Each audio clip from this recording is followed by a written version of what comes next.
safar kennal Serigne Touba asalaamaaleykum wa rahmatullahi ginnaaw bu ñu sante Yàlla yonente bi sallallahu alayhi wa sallam waaye di sant bu tedd gi Serigne Touba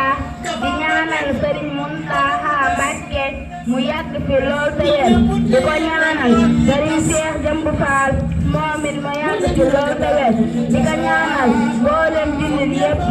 ginnaaw loolu may nag dañoo defoon benn xamle ci xumoonu safar tayhiyatan fi ayaati alifati awali li Seexul Xadim Seex Muhammadul Mustafa Mbacké Karim ñu gën koo xam ci Serigne Muudu Mustafa mi ngi gane àdduna ci Daaru Salaam xam ci Tamxarit ci atum 1306 dëppoog le 17 1888 waajuram mu góor may ku tedd ki Seexul Xadim waajuram mu jigéen mi ngi tudd Soxna Aminata Lo Almadiyata mi ngi jàngee Alquran ci Serigne Sam Abdourahman Lo mi ngi jàngee xam-xam ci borom Sam Mahmoud Jaara Mbacké ak borom Daaru Muxti moo tax Serigne Fallu Mbacké nee na Seex Muhammadul Mustafa ñu bay Cerno danoo jàngal ba ñu nu ar mu yor ñu ba ñu nu nëru ci diggante Touba ak Mbacké Bari ak Daaru Xalimul Xabiir ak Guy Ngura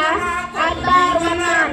ànd naa sëriñ bi dem Gànnaar wala tàmbalee tarbiyu nekkoon na teen Jolof wala samp kër nekk naa sëriñ bi Njaaréem ba mu fa amee ab diir la ko sëriñ bi yabal mu ñëw Touba mu daal di koy digal mu sanci ci ab dëkk ci la sanci Tundóodi su tee ko Husnul Maab sanci na ay daara nekk fa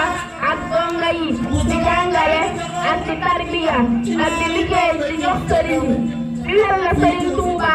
ñeent fukki kaamil ak ñaar ci Laxaam sanci na dëkk yu bare ngir yare ak jàngale sëriñ bi daan na ko dox nga ay yite yu bare di ko mat taaliba yi ak tubaab bi noonee la taxaw woon na sëriñ bi ba ci weeru Muharram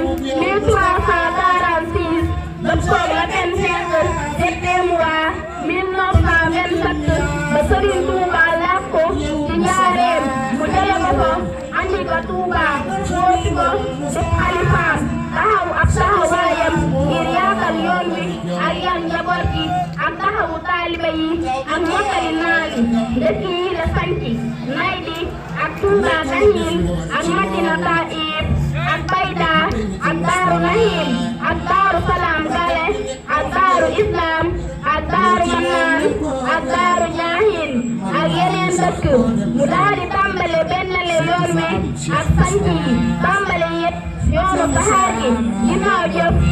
yu bari ak ay gàllankoor diggante Touba ak Njaaréem muy juróom fukki kilomètre mu def ca fukki million daal di tàmbale liggéeyu jumaa ji mu tax xeeru njëkk ci jumaa Touba fukki fan ak juróom ñaar ci dikku Tabaski ci atum 1350 dëppoog le 25 troisième mois 1932 ci teewaayu njaboot gi ak seex yi yoonu murid yépp taxawu temm nag ci yar donga yi ak jàngal doomi sëriñ bi ñi nga xam ne ay tuutànk lañ ak jàngal doomi sëriñ bi ñi nga xam ne ay tuutànk lañ ak jàngal doomi seex yi ak di leen saytu defar ay nekkuwaay di fa jàngale ak di fa yere moo taxawu jumaa ji ba mu weesu xaaj ci diir bu gàtt ginnaaw coono yu mag ba metti noptal na it ku yiw ku mën a maslaa lool ku yaatu dënn lool ku laabir lool ku tabe lool ku way lool ku fankoon kàddoom lool ku tubaab bi naw lool danga nangul ko ak dundam toll ci 57 ans ci miladiya tolloog 59 ans ci hijriya mi ngi génn àdduna ci Touba ñetti fan ci aw baraxlu 1947 jaaraama Seex Muudu Mustafa yal na ko Yàlla fayal yokki leeram ba taas ci barkeem bay ñaanal xalifaam bii di Sëriñ Ahmadu Muxtaar Mbacké mu yàgg fi loo tawér